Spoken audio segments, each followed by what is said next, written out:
welcome to my channel. My name is Danny, and here you'll find no happy endings.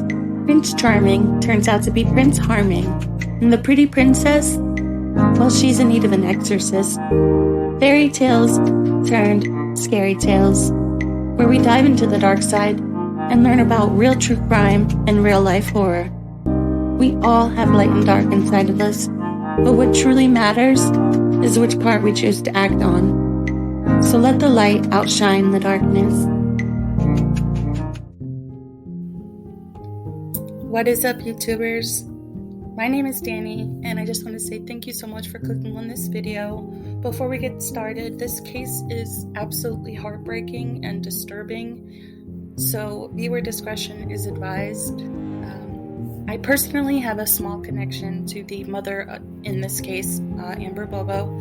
Not personally, but she was a childhood friend of my very best friend, and they haven't spoke since this incident, but she was like a godmother to Ariana, so, you know, I remember when it happened and she told me about it, it's really sad, you know. That's heavy stuff right there. But anyway, so Amber Bobo was from Gloucester City, New Jersey. I was born and raised in New Jersey. There's nothing really exciting that I can say about it, but it is home to me, and, you know, there's no place like home. So, Amber had just started dating a man named Michael Disporto, who was 22 at the time of the incident, and they had been dating for only 2 weeks.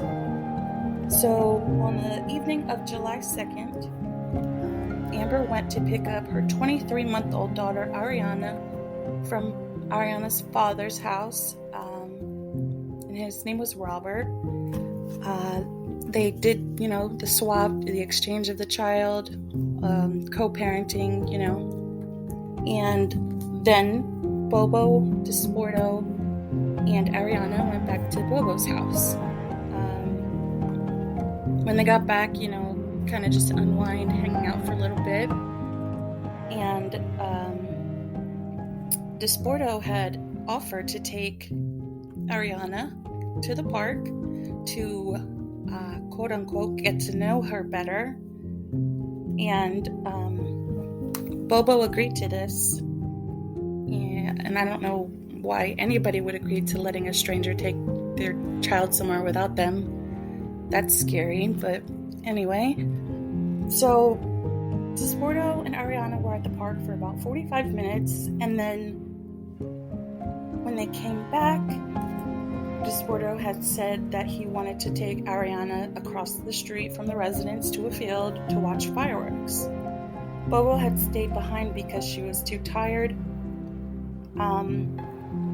so they went and watched fireworks. And when they got back, Bobo put Ariana into her pajamas and right to bed in the room that they shared together. And then she went back out into the living room to watch TV and hang out with Disporto until approximately 11 o'clock. So at 7 a.m. the next morning, Bobo realized that Ariana wasn't in bed with her. So she gets up, starts looking around for her daughter, and goes out into the living room to find Ariana wrapped up in a blanket on the couch, sleeping. And at this time, Disporto was outside smoking a cigarette. So Bobo decided that she would go back to sleep because her daughter was still asleep, and she had slept for another about 2 hours. Around 9 a.m. was when she woke up and was up and ready for the day, but she noticed that Ariana was still sleeping on the couch, and she unwrapped her to find bruising on both sides of her forehead. And she also noticed that Ariana was wearing a different outfit than what Bobo had dressed her in the night before. So Bobo confronts Disporto about the change in the outfit, and he says that he had changed her diaper and probably said something along the lines of, her clothes were wet, so he changed her for her. But he denied knowing anything about the bruising at first, saying that she must have fallen at the park the night before. Bobo's gut instinct as a mother was that she wanted to take her to the hospital because she realized that something was just off. But Disporto had convinced her to just put some ice on the bruises and to let Ariana sleep.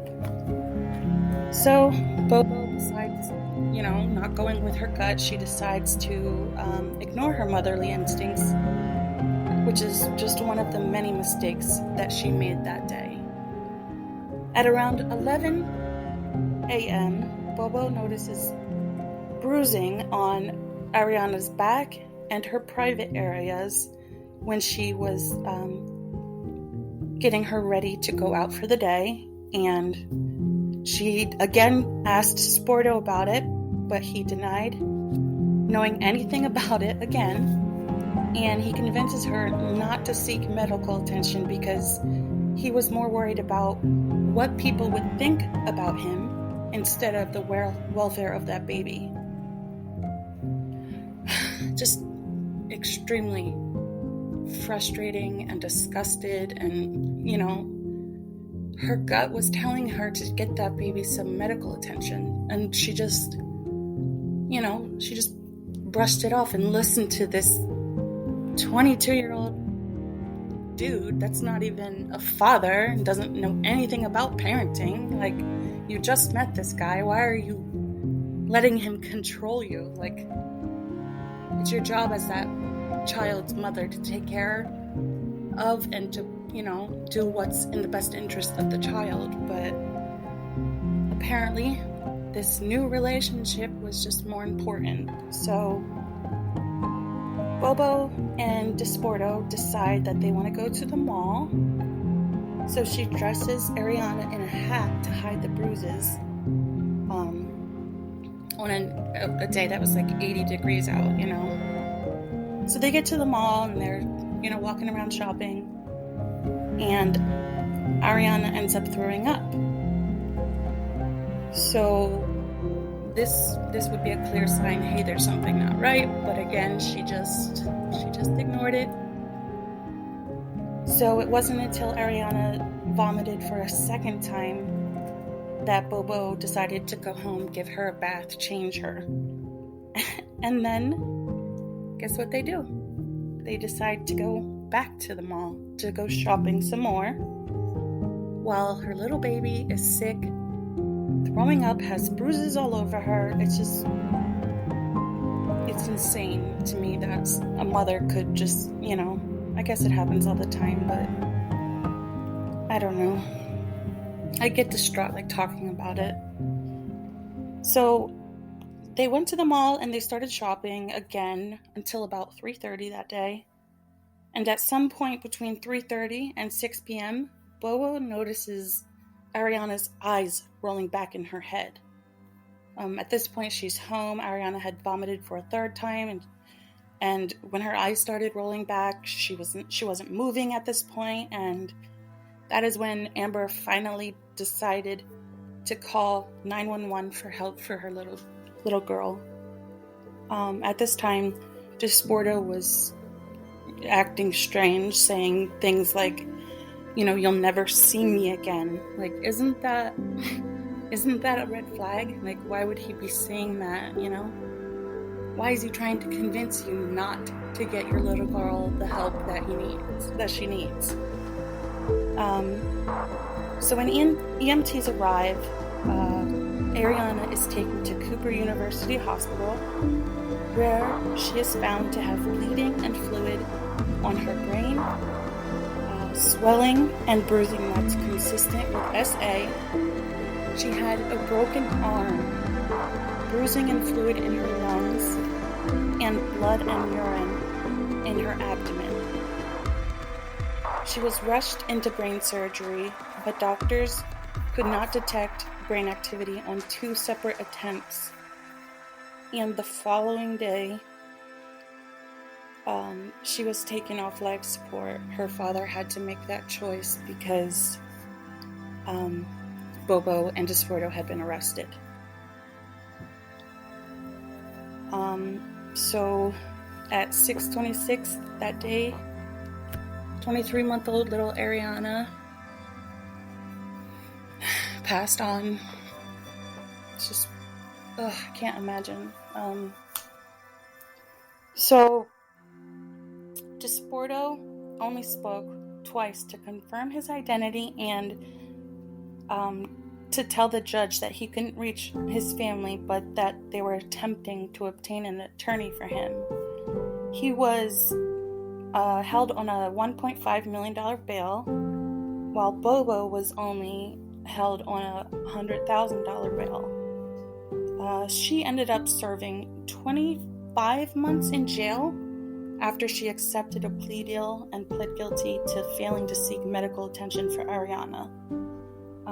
She took the plea deal in exchange to testify against Disporto. She is now free and working. She's out of jail and she's working and living a normal life, which is just insane to me. But Disporto, however, he maintains his innocence, saying that Ariana fell at the park and that's how she got all of that trauma to her little tiny body.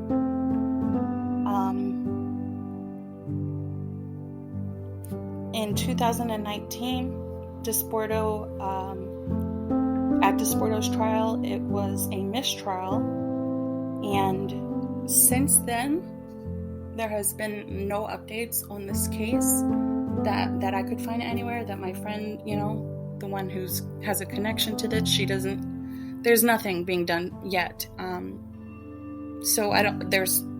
Camden County Police said that there was going to be another trial. I guess it just hasn't happened yet with, COVID and, everything else.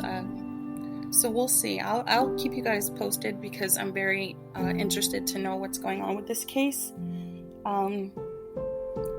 It took this mom 12 hours to call for help for that little girl. She had a broken arm. She was throwing up, She knew that there was something wrong, but she just avoided it because she'd rather, do what she wanted to do. And listen to some guy she didn't know, Just makes me sick. But thank you so much for taking the time to be here and to listen to this story. I will keep you posted, like I said, and leave me a comment. Let me know your thoughts about this because, and if you were in that situation, what would you do? I'd like to have a conversation about it. Thank you so much, guys. Bye.